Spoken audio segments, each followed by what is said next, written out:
ছেলেটা তার স্ত্রীর ছোট বোনের বাড়িতে থাকতো।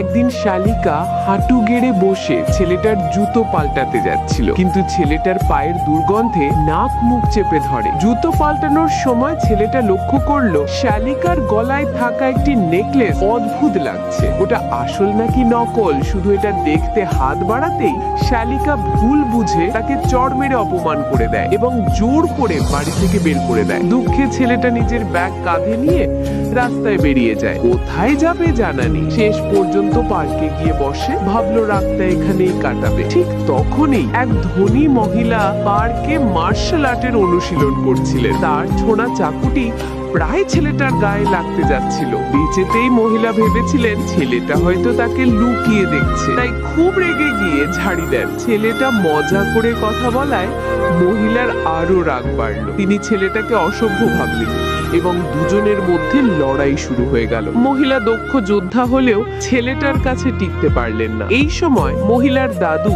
একজন অভিজ্ঞ মার্শাল আর্ট গুরু, ওখানে উপস্থিত হন এবং ছেলেটাকে চ্যালেঞ্জ করেন। কিন্তু ছেলেটা আসলে সাধারণ যোদ্ধা নয়। মহিলা আবার ঝগড়া লাগাতে চাইলে ছেলেটা হালকা একটা চাল দেয়। মহিলার গালে সামান্য আঁচড় লাগে।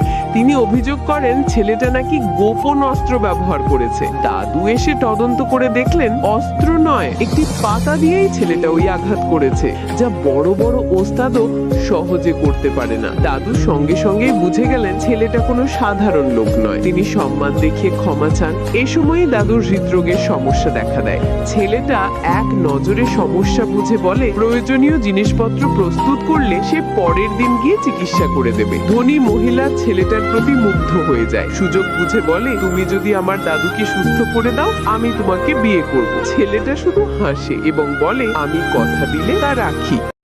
হ্যালো গাইস, কি অবস্থা সবার? শেষ পর্যন্ত ভিডিওটা দেখার জন্য আপনাকে অনেক ধন্যবাদ। তো এরকম ভিডিও আরও চাইলে অবশ্যই চ্যানেলটা সাবস্ক্রাইব করে রাখতে পারেন।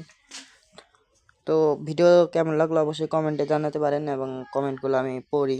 তো কালকের ভিডিওতে কমেন্ট করছিল এমডি গোলাম মোস্তফা। তো তোমাকে অনেক ধন্যবাদ। তো বেশি বেশি কমেন্ট করো এবং ভালোবাসার দিও আমাকে।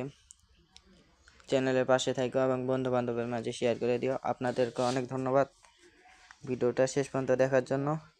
তো ভালো থাকবেন, সুস্থ থাকবেন। আল্লাহ হাফেজ।